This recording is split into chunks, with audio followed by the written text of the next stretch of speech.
where you see the houses below, the signs above, and each layer of the planet above, where they are and where each one is a different layer of consciousness, a different level of consciousness. They're all within the signs, they're all within the houses.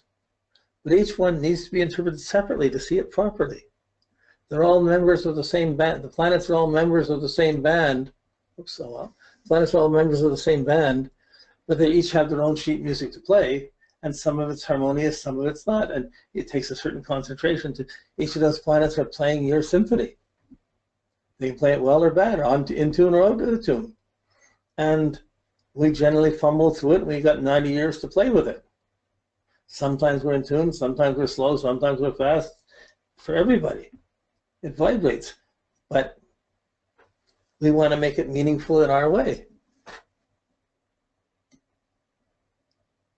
So when you're seeing the rulership, you know the rulership is challenging, the Pluto is challenging that rulership, but it's also confronting the opposite. It's not as embracing, it's more challenging to the opposite sign or to the detriment. It's challenged. So if Pluto's in Leo, it's confronting you to be performed, to have to perform, to have to be best no matter what, but it's also undermining your discipline or challenging how you fit into authority or what work you would do.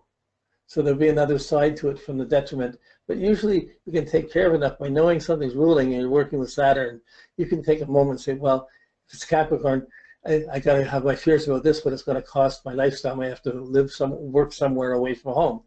Or, you know, like work something, if I don't have the education, I have to work at whatever. You can see how the Saturn opposes, rules Aquarius, but the Sun is detriment, the opposite sign, the Sun is detriment in it. So you can bring another kind of negative element to it, but you're really looking at how this sits there and affects your psyche as you're going along. So all the other things, the keywords, they just help you go the rulership. I feel, I will, I analyze, I think.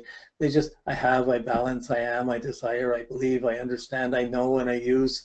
They're just accentuating that planetary ruler. And by Pluto being in those signs, the challenge is going to come around your feelings, around your willfulness, about your analysis, about your thinking, about your having, about your balancing, about your desires, about your being, about your understanding, about your knowledge, about your usefulness.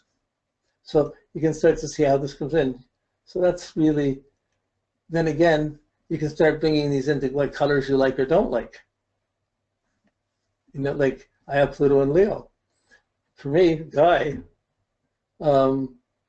I do wear yellow on occasion, but for most of my life, I would never wear anything yellow. I'd wear blues or greens or other colors. So you can start to see how these shadows or these planetary energies work into the signs, and how colors that you wear or that you have around you can have a whole nother effect. And you can see how the astrology works even better than with words.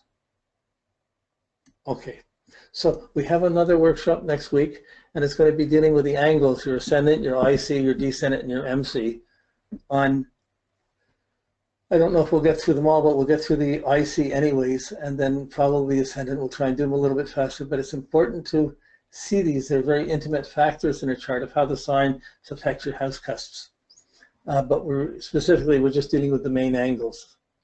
So I think that's it for now.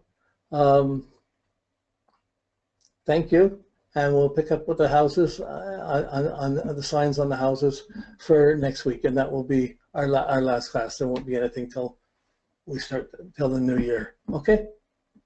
Thanks. Bye-bye.